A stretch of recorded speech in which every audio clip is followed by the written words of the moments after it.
दोस्तों नमस्कार। भारत को विश्व का सबसे बड़ा लोकतांत्रिक देश माना जाता है।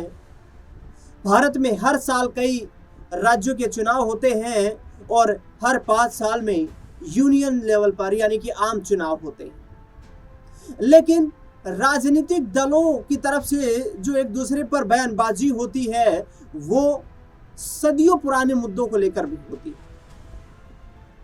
दरअसल इस वक्त देश में 5 राज्यों में चुनावी माहौल देखने को मिला। 4 राज्य और एक केंद्र शासित प्रदेश पुडुचेरी, जिसमें से आसाम और केरल पुडुचेरी में चुनाव हो चुके हैं यानी कि मतदान हो चुके हैं।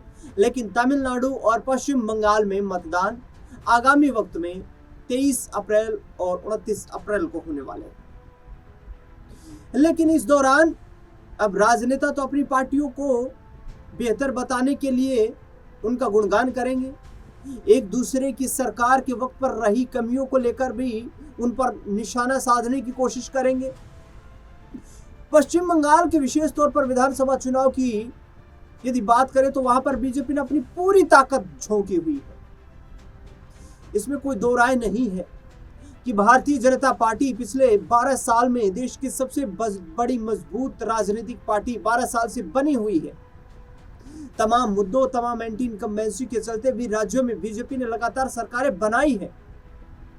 2024 में आम चुनाव में बेशक पूर्ण बहुमत अकेले बीजेपी को नहीं मिला, उसके बाद भी उन्होंने एनडीए के सहयोगी दलों के साथ तीसरी बार केंद्र में सत्ता में वापसी की, मजबूती के साथ अपनी सत्ता को बचाए रखा और बीजेपी एनडीए का सबसे बड़ा राजनीतिक दल है। वहीं दूसरी ओर विपक्षी दलों का सबसे बड़ा राजनीतिक दल कांग्रेस पार्टी पुराने वक्त की सरकारों को निशाना बनाते हुए अब पश्चिम बंगाल में जो चुनावी रैलियां हैं उनमें आपातकाल तक की बात कही जा रही है कि आज जो राहुल गांधी लोकतंत्र को, संविधान को खतरे में बता रहे हैं, वो राहुल गांधी उस वक्त को याद करें जब भारत में के लोगों के ऊपर इमरजेंसी थोपी गई थी, भारत में आपातकाल लगाया गया था। इंदिरा गांधी का वो वक्त था। लेकिन आज तक कांग्रेस पार्टी की राजनीति से वो काला धब्बा मिट नहीं पाया है। कांग्रेस पार्टी के शासनकाल को तमाम राजनीतिक दल इस मुद्दे को बनाकर घेरने का प्रयास करते रहते हैं। लेकिन इसके पीछे क्या सच में यही कहानी थी? क्या इंदिरा गांधी ने तानाशाही पूर्वक जो है वो आपातकाल लगाया था?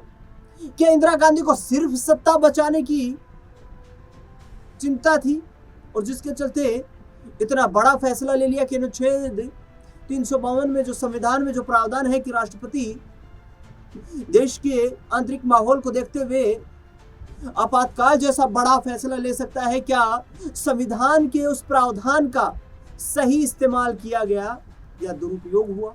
ये भी सवाल है। तो आज इस खास कार्यक्रम में आपको हम बताएंगे आखिरकार क्या आपातकाल लगाने को मजबूर हुई थी इंदिरा गांधी। दरअसल पिछले साल यानी कि 2025 में 25 जून 2025 को भारत में आपातकाल की 50वीं वर्षगांठ थी। इस दिन केंद्र में सत्तारूढ़ भारतीय जनता पार्टी और मोदी सरकार ने संविधान हत्या दिवस के रूप में इस दिन को प्रचारित किया, जिसका सीधा स्पष्ट उद्देश्य कांग्रेस और गांधी परिवार, विशेष रूप से राहुल गांधी पर निशाना था। राहुल गांधी लंबे समय से मोदी सरकार पर संविधान को कमजोर करने का आरोप लगाते रहे। इस अभियान में इमरजेंसी की तानाशाही का प्रतीक बताते हुए पूर्व प्रधानमंत्री इंदिरा गांधी को निशाना बनाया गया। लेकिन अब सवाल यह है कि क्या इंदिरा गांधी केवल इमरजेंसी की वजह से याद की जाएंगी या इमरजेंसी लगाने के फैसले के लिए कुछ परिस्थितियां भी जिम्मेदार थी? साथ ही यह भी समझना जरूरी है क्या इमरजेंसी के दिनों को याद करके विपक्ष को निशाना बना रहे सत्तारूढ़ बीजेपी के शासन में हालात क्या इमरजेंसी जैसे नहीं है? हमें सवाल उठा रहे हैं, पूछ रहे हैं कुछ मुद्दों को लेकर और इस खास रिपोर्ट में आज चर्चा इसी मुद्दे की होगी। दरअसल इमरजेंसी के पहले की इंदिरा कैसी थी? इमरजेंसी की कहानी को समझने के लिए हमें इंदिरा गांधी के जीवन और उनके समय की परिस्थितियों पर नजर डालने की जरूरत है। इतिहासकार बताते हैं कि इंदिरा गांधी का जन्म एक ऐसे परिवार में हुआ था जिसका हर सदस्य स्वतंत्रता संग्राम का हिस्सा था। मोतीलाल नेहरू, स्वरूप रानी नेहरू, जवाहरलाल नेहरू, कमला नेहरू, विजय लक्ष्मी पंडित और उनके पति रणजीत सीताराम पंडित सभी ने जेल की सजा काटी और यातनाएं झेली, इतिहासकार लिखते हैं। 1932 में स्वरूप रानी नेहरू ने व्हील चेयर पर बैठकर सविनय अवज्ञा आंदोलन में हिस्सा लिया और लाठी चार्ज में वो गंभीर रूप से घायल भी हुई थी।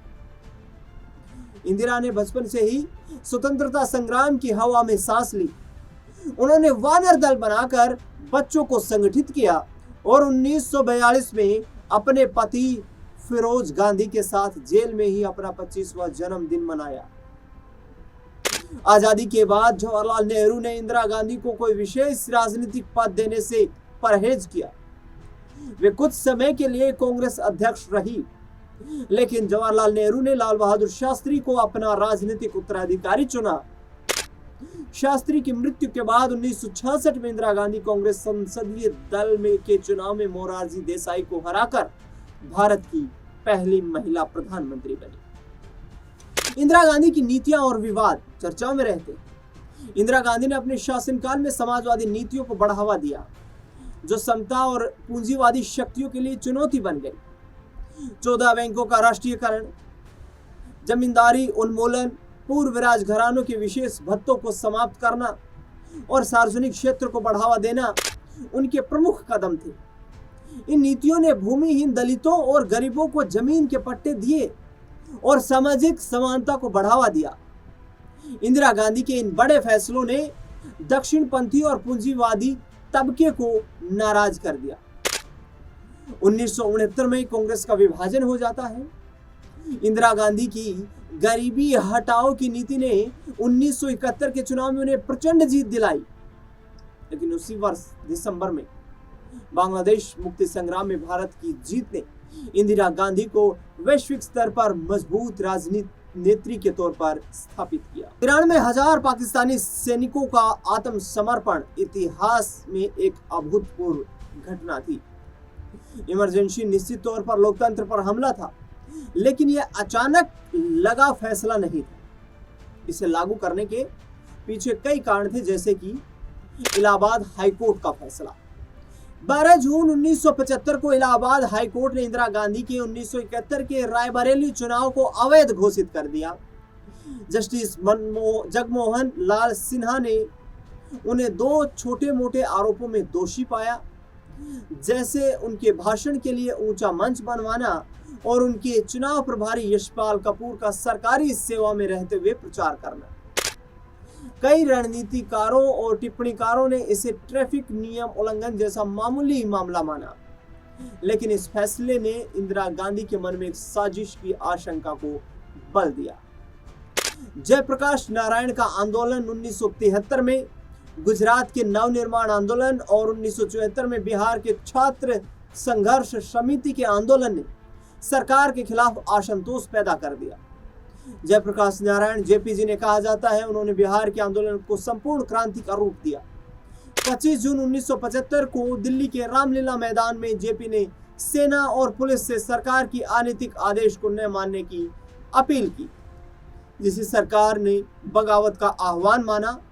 मशहूर पत्रकार और टाइम्स ऑफ इंडिया के तत्कालीन संपादक श्यामलाल ने लिखा कि जेपी का आंदोलन क्रांति के बजाय अराजकता की ओर ले जा रहा था।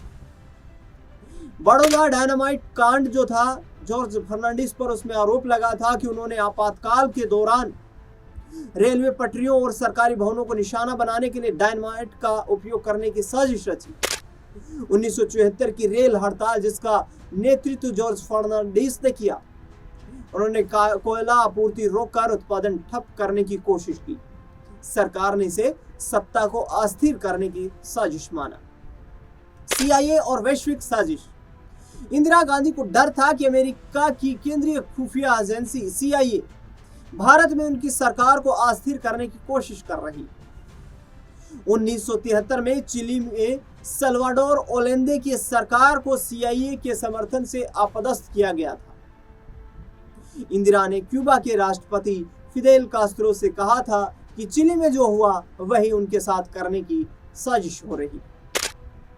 दरअसल इलाहाबाद हाईकोर्ट के फैसले के 12 दिन बाद सुप्रीम कोर्ट ने फैसले पर रोक लगा दी थी, यानी कि इंदिरा गांधी प्रधानमंत्री रह सकती थी, लेकिन विपक्ष उनकी मांग पर डटा हुआ था। कई राज्यों में कानून व्यवस्था की हालत खराब हो गई थी। संविधान के अनुच्छेद 352 आंतरिक अशांति की स्थिति में आपातकाल की इजाजत देता था, इसीलिए तकनीकी रूप से इमरजेंसी संवैधानिक थी। हालांकि आज कई लोग मानते हैं कि इंदिरा गांधी का आंकलन गलत था और उन्हें लोकतांत्रिक तरीके से स्थिति का सामना करना चाहिए। आपातकाल के दौरान प्रेस सेंसरशिप, मानवाधिकारों का हनन और विपक्षी नेताओं की गिरफ्तारी ने इसे विवादास्पद बना दिया। RSS और जनसंघ की इमरजेंसी में भूमिका की बात करें, राष्ट्रीय स्वयंसेवक संघ यानी कि RSS और इसके राजनीतिक संगठन जनसंघ की इमरजेंसी में भूमिका विवादास्पद रही। RSS के तत्कालीन सर संघचालक बाला साहेब देवरस ने इंदिरा गांधी को कई पत्र लिखे, जिसमें उन्होंने दावा किया कि RSS जेपी के आंदोलन में शामिल नहीं है। उन्होंने ये भी दावा किया कि यदि उनके स्वयंसेवकों को रिहा किया जाए तो वे सरकार के 20 सूत्री कार्यक्रम को लागू करने में मदद करेंगे। लेकिन जब इंदिरा गांधी ने बाला साहब देवरस से मिलने से इनकार कर दिया तो उन्होंने विनोबा भावे को चिट्ठी लिखकर आग्रह किया कि वे इंदिरा गांधी की संघ के प्रति गलत फहमी दूर करवाएं।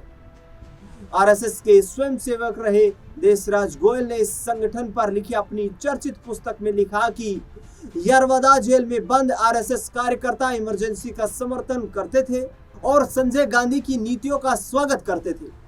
कई स्वयंसेवकों ने माफी मांगकर जेल से रिहाई हासिल की। इमरजेंसी का अंत और एक बड़ा सबक, 1977 में इंदिरा गांधी ने बिना किसी दबाव के लोकसभा चुनाव करवाए, जिसमें वो हार गई। जनसंघ, समाजवादी और अन्य दलों ने मिलकर जनता पार्टी बनाई और सत्ता हासिल की, लेकिन यह सरकार 2.5 साल में ही दोहरी सदस्यता यानी कि जनसंघ कार्यकर्ताओं की RSS सदस्यता के मुद्दे पर गिर गई।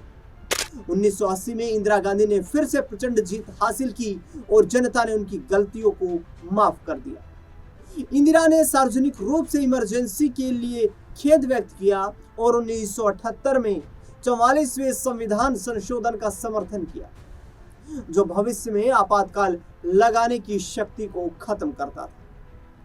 आज का मौजूदा राजनीतिक परिदृश्य देखें तो पिछले साल इमरजेंसी की जो 50वीं वर्षगांठ को बीजेपी शासित सरकार ने इमरजेंसी को संविधान हत्या दिवस के रूप में प्रचारित किया।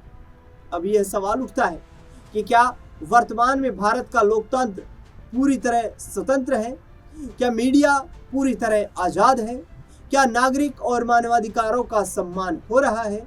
कई बुद्धिजीवी और पत्रकार जेल में इस वक्त हैं और स्वतंत्र पत्रकारिता पर दबाव की खबरें सामने आ रही हैं। इमरजेंसी भारतीय लोकतंत्र का एक ऐसा विवादास्पद अध्याय है जिससे सबक लिया जाना चाहिए। इंदिरा गांधी की गलतियों को नजरअंदाज नहीं किया जा सकता, लेकिन उनकी उपलब्धियां जैसे बांग्लादेश का निर्माण, परमाणु परीक्षण और समाजवादी नीतियों को भी भुलाया नहीं जा सकता। आज जब इमरजेंसी को याद किया जाता है, तब सरकार को अपने कार्यकाल में लोकतंत्र की स्थिति का भी आंकलन करना चाहिए। इमरजेंसी एक आईना है जिसमें हर सरकार को अपनी असलियत देखनी चाहिए। तो यह था इमरजेंसी की असली कहानी, यह थी असली वजह जिसकी वजह से इंदिरा गांधी मजबूर हुई कि इलाहाबाद हाईकोर्ट का फैसला आया। उससे पहले तमाम राजनीतिक घटनाक्रम चल ही रहा था। जिस तरीके से वो फैसला आया, इंदिरा गांधी अविश्वास में आ गई कि उनकी सरकार गिर सकती है, उन्हें डर सताने लगा। और जिसके बाद उस वक्त जब संविधान में ये ताकत दी गई थी कि अनुच्छेद 352 का इस्तेमाल करके राष्ट्रपति आपातकाल की घोषणा कर सकते हैं, तो ऐसे में इंदिरा गांधी ने उस संवैधानिक शक्ति का इस्तेमाल किया। लेकिन बाद में इंदिरा गांधी को जब पश्चाताप हुआ तो उन्होंने उस 44वें संविधान संशोधन का समर्थन करके उस शक्ति को हमेशा के लिए समाप्त करने का भी समर्थन किया। इस खास रिपोर्ट को लेकर के आपकी क्या राय प्रतिक्रिया है, हमें कमेंट बॉक्स में जरूर बताएं।